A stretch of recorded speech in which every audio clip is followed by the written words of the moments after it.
The drive to Newburg follows the Hudson 100 miles north of New York City. When Newburg's textile industry moved south, its river port declined. 18% of its people are unemployed. To combat urban decay, a new city administration offered low-interest government loans to attract industry.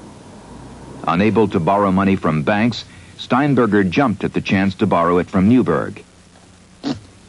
Today, he will sign the last of 3 contracts for loans totaling $305,000. But borrowing money from government has its own risks.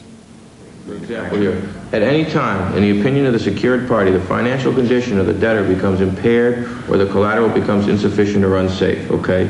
That's, how can I feel comfortable with that? That's all it takes for you to withdraw the loan, really. But if it's just by walking in the place, you don't feel comfortable for some reason, that's it. That's all that's required by this, according to this agreement. Obviously, that's not what's intended. Steinberger wants the contract changed, and the city agrees. Certainly, getting me rich is not what the city of Newburg is doing.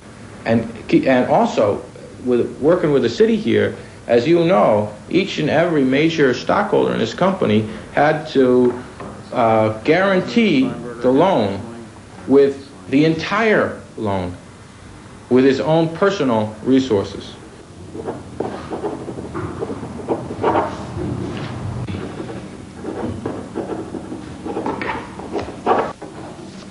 Steinberger, the company's majority stockholder, shares the risk with 3 partners. Newburg, full speed ahead. Oh yeah, it is great. Hap Kuffner is in charge of marketing and sales. Can you hold for 1 second, please? Stan Jay handles administration. You'd like to know if we have a balalaika for rent? No balalaikas for rent. Bob Young is vice president of a fiberglass lifeboat factory. He's an expert in plastics technology and production. April 6th, the move to Newburg is getting underway. You're going to miss the skyline here. Well, I want to get a good shot of it. You know, I want to blow it up on our wall so we don't miss it. Your pictures before I go, don't you? All right. Okay, good. In 1 week, Steinberger expects to be up and running in Newburg.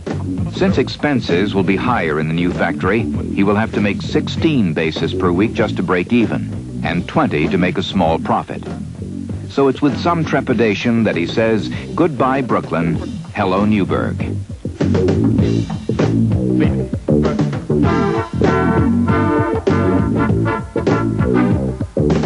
April 9th, the last truckload is arriving at the Steinberger Sound Factory in Newburg, New York.